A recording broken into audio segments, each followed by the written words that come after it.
Professor प्रशांत चंद्र महालनोबिस की जयंती आज है। मुख्यमंत्री पुष्कर सिंह धामी ने ट्वीट कर किया नमन, कहा कि आर्थिक नियोजन और सांख्यिकी क्षेत्र में आपका योगदान। उत्तराखंड सरकार में ओएसडी बने पीएम के पूर्व सलाहकार भास्कर खुलबे बद्रीनाथ केदारनाथ के पुनर्निर्माण की मिली कमान। अब जंगलों में कूड़ा कचरा फेंका तो होगी सख्त कार्रवाई, शासन ने वन विभाग को दिए निर्देश। भूजल, वायु व मिट्टी को प्रदूषित कर रहा कूड़ा कचरा। केदारनाथ और बद्रीनाथ धाम की तर्ज पर विकसित होगा बागनाथ मंदिर, पर्यटन विभाग कर रहा है रिपोर्ट तैयार। राजधानी देहरादून सहित लगभग सभी इलाकों में मौसम खराब, उत्तराखंड में 24 घंटे में दस्तक दे सकता है मानसून।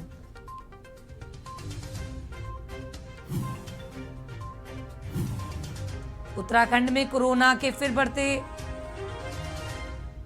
बढ़ते रहे मामले, प्रदेश के 6 जिलों में 30 नए संक्रमित मिले हैं। देख रहे हैं के न्यूज़, खबरों का सारथी। नमस्कार, मैं रूपांशी मिश्रा और आप देख रहे हैं के न्यूज़ इंडिया। उत्तराखंड की खबरों में आपका स्वागत है। खबर सहसपुर से है, जहां पर थाना पुलिस ने 2 लाख रुपए से अधिक की कीमत की स्मैक के साथ 3 नशा तस्करों को गिरफ्तार किया है। आपको बता दें कि पुलिस की गिरफ्त में आए तस्करों का आपराधिक रिकॉर्ड खंगालने में लगी है पुलिस।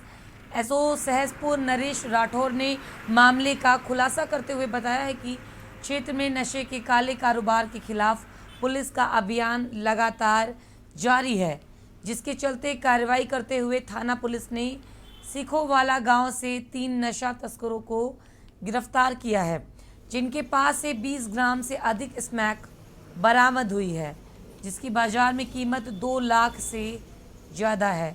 नरेश राठौर ने बताया कि गिरफ्त में आए तीनों आरोपी लखीमपुर खीरी उत्तर प्रदेश के रहने वाले हैं, जो यहां मजदूरी किया करते हैं, लेकिन कम समय में अधिक पैसा कमाने के चक्कर में नशे के कारोबार में आ गए। लेकिन इससे पहले यह लोग बरेली से लाई स्मैक सप्लाई कर पाते पुलिस के हाथे चढ़ गए। वहीं नरेश राठौर ने यह भी बताया कि अवैध नशा तस्करी के खिलाफ पूरी तैयारी के साथ पुराने और नए तस्करों को चिन्हित कर निगरानी की जा रही है। साथ ही नशे के मुख्य सौदागरों की गिरफ्तारी के प्रयास भी किए जा रहे हैं।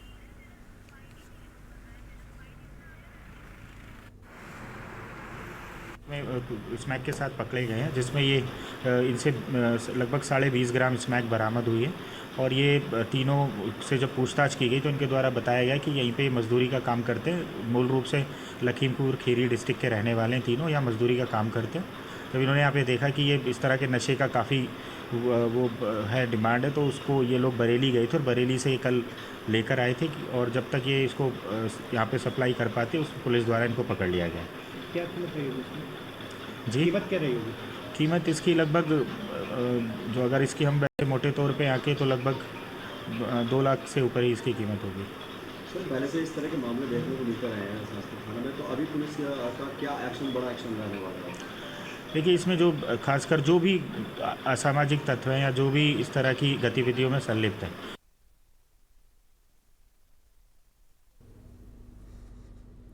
प्रदेशवासियों को जल्द ही ईएफआईआर की सुविधा मिलेगी।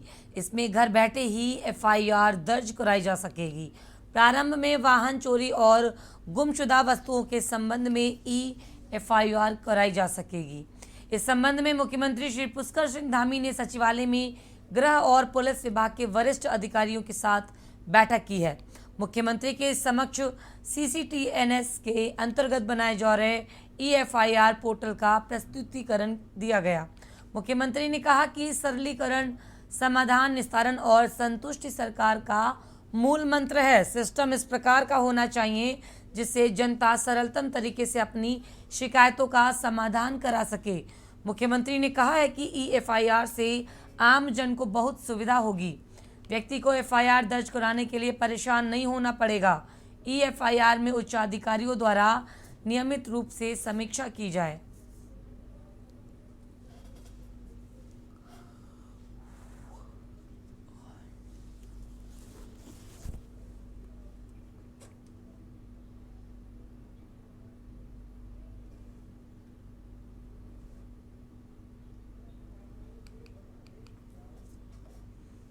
रुकेंगे एक छोटे से ब्रेक के लिए। ब्रेक के बाद जल्द लौटेंगे। आप देख रहे हैं की न्यूज, खबरों का सारथी। देखें कौन नया खिलाड़ी आया है।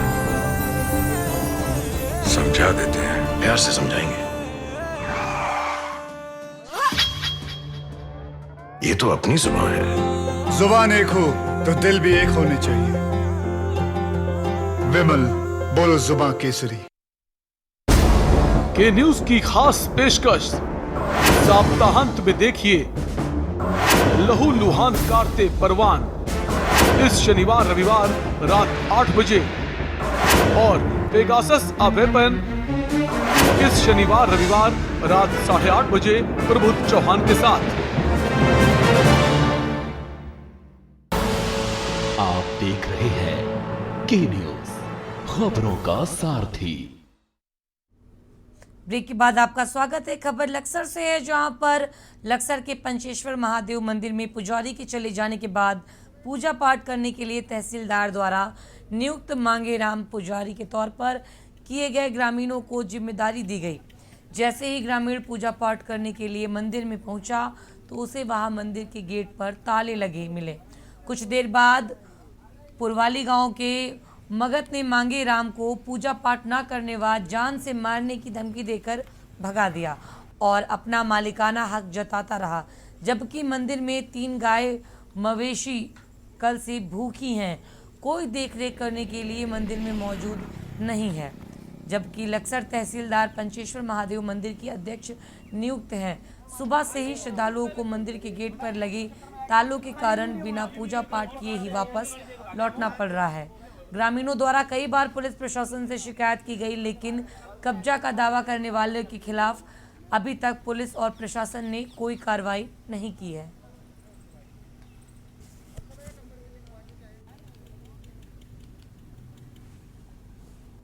पूजा पाठ इसलिए नहीं हो पाई, हम सुबह ही 5:30 बजे यहाँ पहुँचे। मैं राम कुमार तो हमें अंदर से कुंडी बंद मिली। बंद मिलने के बाद में गेट खुला नहीं, हम यहाँ खड़े रहे। पुरवाड़े से एक आदमी आया, मंगत नाम है उसका, तो उसने हमें धमकी दी, चाबी प्रशासन को सौंप दिए, आपका कुछ काम नहीं है यहाँ, अन्य आपके नाम मुकदमा कर दिया जाएगा। वो हमें धमकी दे कर गया यहाँ। कल मैडम हमको चाबी देगी थी, तहसीलदार साहब आए थे मुझे और मांगेराम को पूजा पाठ के लिए कि तुम्हें 4:30 बजे 4 बजे जिस टाइम भी तुम पूजा आरती करोगे उस टाइम आरती करनी है यहाँ की। हम यहाँ पर आ गए 4:30 बजे, 3 आदमी थे हम, सामने बाग वाले थे, सब तीन थे। हमने ताला जैसे ही खोला तो अंदर से कुंडी बंद थी। फिर हमने मैडम को फ़ोन किया, लेकिन मैडम ने फ़ोन नहीं उठाया 4:30 बजे। चलो नहीं उठाओ, सो रहे होंगे भाई। लेकिन उसके बाद में कुछ ही टाइम बाद में एक मंगत राम है यहाँ के पुरवाड़े के रहने वाले, वो आए और उन्होंने आकर यहाँ से जान से मारने की धमकी दी। क्या है 5:30 के 6 सवा 6 के समथिंग, इतना तक हम ही इंतजार करते रहे, और भी लोग बहुत थे। केंद्र सरकार द्वारा 2017 में देश में सभी करों को हटाकर जीएसटी लागू किया गया। जीएसटी लागू करने के साथ प्रावधान किया गया कि देश में जिन राज्यों की जीएसटी लागू होने से वेट के मुकाबले कम राजस्व प्राप्त होगा तो उसकी क्षतिपूर्ति 5 साल तक केंद्र सरकार करेगी। लेकिन अगर उत्तराखंड की बात करें तो प्रदेश में पिछले 5 साल तक जीएसटी से वेट के मुकाबले राजस्व को कमी प्राप्त हो रही है और इस साल प्रदेश की जीएसटी के वेट के मुकाबले 44% कम राजस्व प्राप्त हुआ है। जीएसटी से कम राजस्व प्राप्ति के मामले में उत्तराखंड देश में तीसरे नंबर पर है। अब जून माह के साथ क्षतिपूर्ति की समय सीमा समाप्त होने को है। ऐसे में अगर केंद्र सरकार इस क्षतिपूर्ति की समय सीमा आगे नहीं बढ़ाता है तो प्रदेश को 5500 करोड़ रुपए का भार झेलना पड़ेगा, जो कि राज्य सरकार के लिए एक परेशानी की बात है। तो ऐसे में क्या कारण है कि लगातार राज्य जीएसटी के वेट को मुकाबले कम राजस्व की प्राप्ति हो रही है? देखिए यह रिपोर्ट।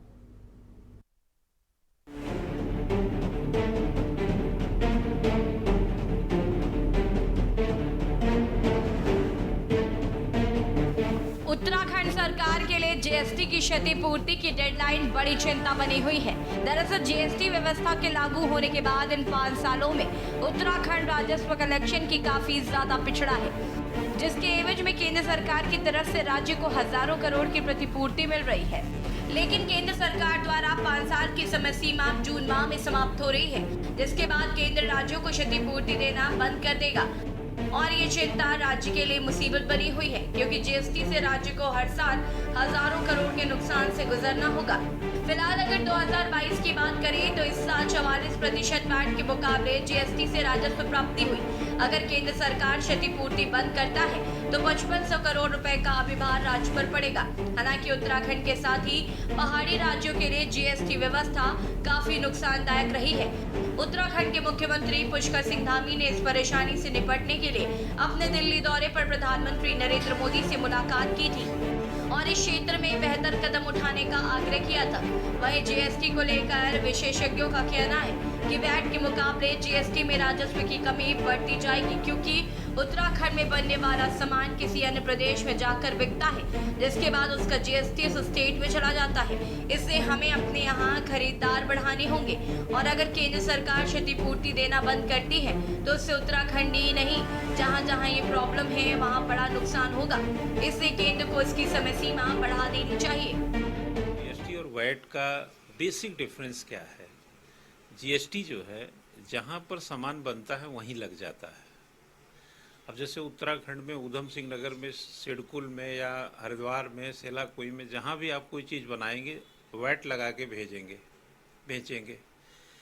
जीएसटी डेस्टिनेशन बेस है, जहाँ बनाएंगे वहाँ टैक्स नहीं लगता, जहाँ बिकता है वहाँ टैक्स मिलता है। सपोज आप उत्तराखंड में बनाएंगे और उत्तर प्रदेश में बेचेंगे तो जो जीएसटी होगा उत्तराखंड कलेक्शन करेगा और सेंट्रल और उत्तर प्रदेश कलेक्शन करेगा और सेंट्रल उत्तर प्रदेश बांट लेगा। तो बनाया आपने, खरीदा उत्तर प्रदेश में गया। जैसे हम दिल्ली अगर चले जाते हैं और वहाँ कोई सामान खरीदते हैं, सामान खरीद के तो दिल्ली लाए, देहरादून लाए, लेकिन जीएसटी हम दे चुके हैं दिल्ली सरकार को। इस पूरे मामले पर भाजपा प्रदेश उपाध्यक्ष देवेंद्र भसीन ने कहा कि मुख्यमंत्री पुष्कर सिंह धामी ने प्रधानमंत्री से इस विषय में मुलाकात भी की है और कोरोना की वजह से भी कहीं न कहीं इस दिशा में दिक्कत आई है, लेकिन फिर भी हमारी सरकार इसके लिए प्रयास कर रही है। वहीं कांग्रेस प्रदेश अध्यक्ष करण मारा ने कहा कि जिस नारे के साथ प्रदेश में भाजपा सरकार आई, उसके मद्देनजर भाजपा ने प्रदेश सरकार को अतिरिक्त मदद करने का वादा किया था, लेकिन उत्तराखंड का विशेष पैकेज खत्म कर दिया गया है और राज्य को जीएसटी से बहुत बड़ा नुकसान हो रहा है, जिससे साफ हो रहा है कि डबल इंजन की सरकार पूरी तरह से फेल हो रही है। जीएसटी को लेकर के हमारे मुख्यमंत्री माननीय श्री पुष्कर सिंह धामी जी पूरी तरह संवेदनशील हैं और यही कारण है कि माननीय प्रधानमंत्री जी के सामने भी उन्होंने जीएसटी छूट का जो कालखंड है उसको आगे बढ़ाने के लिए निवेदन किया है। हम ये भी जानते हैं कि कोरोना काल के अंदर जो स्थितियाँ रही हैं और पूरे देश के अंदर जो आर्थिक हालात थे उसमें उत्तराखंड पर भी असर पड़ा और अभी ये जो प्रभाव है वो पूरी तरह समाप्त नहीं हुआ है, लेकिन फिर भी उत्तराखंड की जो आर्थिकी है वो उस झटके से बाहर आ रही है, लेकिन तात्कालिक तौर पर निश्चित तौर पर हम पर उसका प्रभाव है। बहुत बड़ा नुकसान है और उससे बड़ा नुकसान इस बात का है कि जिस नारे के साथ बीजेपी सत्ता पर आई कि डबल इंजन की सरकार है और अगर उत्तराखंड में बीजेपी की सरकार बनेगी तो केंद्र की सरकार से अतिरिक्त मदद मिलेगी। आपने देखा होगा कि जो हमारा विशेष पैकेज था वो भी खत्म हो गया, वो भी दोबारा नहीं मिला और जीएसटी का जो घाटा है उसमें हम देश के तीसरे नंबर पे हैं और मुझे उम्मीद थी कि हमारे नए मुख्यमंत्री जी के कहने पे, इनके बात करने पे प्रधानमंत्री जी हमारा बजट का जो घाटा है, जो हमारे जीएसटी का घाटा, उसको पूरा करेंगे, लेकिन वो देखने को नहीं मिला। डबल इंजन पूरी तरीके से फेल हुआ। देश भर में एक समान कर प्रणाली लागू करने के लिए भारत सरकार की तरफ से देश में जीएसटी को लाया गया। हालांकि जीएसटी को लेकर देश के विभिन्न राज्य सरकारों ने अपना विरोध भी दर्ज कराया, लेकिन उत्तराखंड में जीएसटी साल 2017 जुलाई से लागू कर दी गई।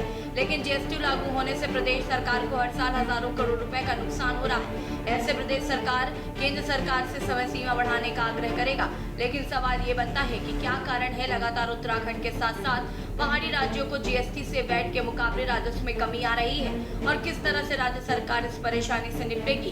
खैर, ये तो आने वाला वक्त ही बताएगा। के न्यूज इंडिया के लिए दानिश अली की रिपोर्ट। दिनेशपुर में प्रधानमंत्री स्वनिधि योजना के तहत फल सब्जी मंडी रेडी विक्रेताओं को नगर पंचायत सभागार में चेयरमैन सीमा सरकार व ईओ सरोज गौतम के नेतृत्व में पीएम स्वनिधि योजना के लाभार्थियों को प्रशस्ति पत्र वितरित किए। इस दौरान नगर पंचायत सभासद हिमांशु सरकार ने कहा है कि कोरोना काल के दौरान रेहड़ी विक्रेताओं को आर्थिक लाभ देते हुए प्रधानमंत्री स्वनिधि योजना के तहत 10,000 का लोन दिया गया था, जिसे किस्तों के माध्यम से कम ब्याज दरों के साथ वापस कर दिया है।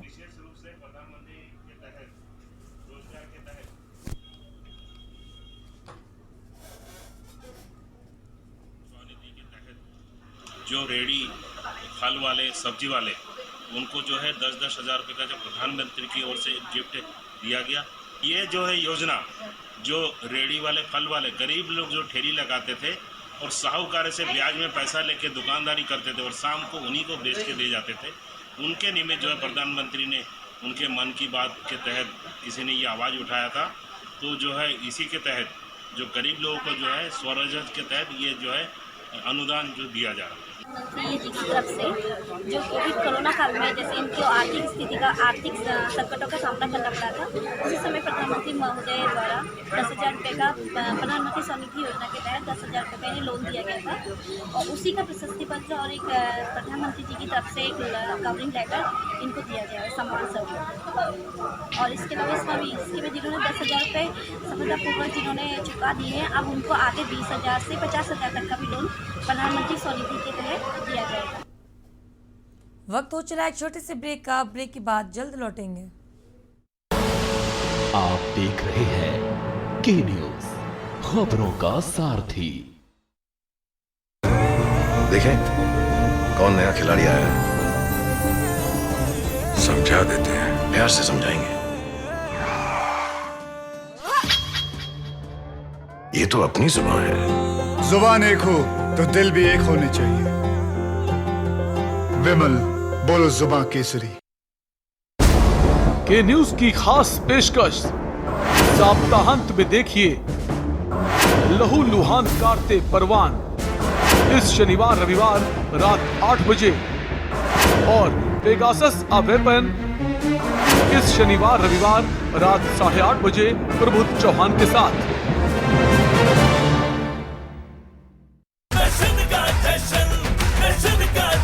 जहां इंडिया करे सेलिब्रेशन वहां होए टशन का जश्न। राजश्री इलायची टशन का जश्न। करें अपने जीवन को कृतार्थ, सुने श्रीमद् भागवत कथा रोज प्रातः 6 बजे मेरे साथ सिर्फ के न्यूज इंडिया।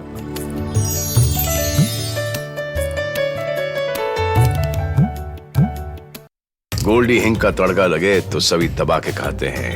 गोल्डी हिंग कण कण में जान। आप देख रहे हैं के न्यूज, खबरों का सारथी। ब्रेक के बाद आपका स्वागत है। नैनीताल हाई कोर्ट ने कोटद्वार नगर निगम की भूमि पर हो रहे अवैध निर्माण के खिलाफ दायर जनहित याचिका पर सुनवाई की है। मामले की सुनवाई के लिए कोर्ट ने 13 जुलाई की तिथि नियत की है। आज सुनवाई के दौरान याचिकाकर्ता की तरफ से कहा गया है कि कोटद्वार में नगर निगम व नेशनल हाईवे भूमि पर अवैध निर्माण कार्य किए जा रहे हैं। पूर्व में कोर्ट ने नगर निगम से अवैध निर्माण कार्यों की जांच जवाब पेश करने को कहा था। सीताबपुर कोटद्वार निवासी गिरी गौरव नैथानी ने जनहित याचिका दायर कर कहा है कि कोटद्वार में नगर निगम की भूमि व बद्रीनाथ राष्ट्रीय राजमार्ग में अवैध निर्माण कार्य धड़ल्ले से किए जा रहे हैं। जनहित याचिका में यह भी कहा गया है कि सरकार ने 2016 के बाद बने नगर निगमों में भवन निर्माण हेतु नक्शे की आवश्यकता को समाप्त कर दिया है, जिससे कारण बिना नक्शे के अवैध भवन बनाए जा रहे हैं। जनहित याचिका में कोर्ट से यह प्रार्थना की गई है कि अवैध निर्माण कार्यों पर रोक लगाई जाए। गौरव गिरी नैथानी, उन्होंने एक पीआईएल दाखिल की थी कोटद्वार के संबंध में। वहाँ जो है इलीगल कंस्ट्रक्शन हो रहा है, बिना नक्शा पास किए ही पूरे जो नगर निगम का एरिया है अवैध रूप से कई बिल्डिंगें बनाई जा रही हैं। तो उसके खिलाफ जो है यहाँ पीआईएल एक दायर की थी माननीय उच्च न्यायालय में। तो माननीय उच्च न्यायालय में आज उसमें उच्च न्यायालय ने आदेश किया और जिसमें जो है जिलाधिकारी पौड़ी गढ़वाल और नगर निगम कोटद्वार और जो प्राधिकरण है जिला प्राधिकरण कोटद्वार को निर्देशित किया गया है कि आप 13 तारीख तक जो है इस मामले में आपने क्या इंक्वायरी की, क्या प्रोग्रेस हुई, वो रिपोर्ट जो है आप कोर्ट में जो है उसको जो है दाखिल करेंगे। और उसमें जो डायरेक्शन पहले भी दी गए हैं कि इलीगल जो कंस्ट्रक्शन हो रहा है, जो अवैध रूप से कई भवनों का निर्माण किया जा रहा है बिना नक्शा पास किए गए, उनको रोकने का जो आदेश पहले से ही था, उस पर आपने क्या एक्शन किया आज तक, तो वो डिटेल रिपोर्ट मांगी गई है। और जो अगली तारीख जो है 13 जुलाई जो है 2022 में जो है फिर सुनवाई के लिए रखा गया है।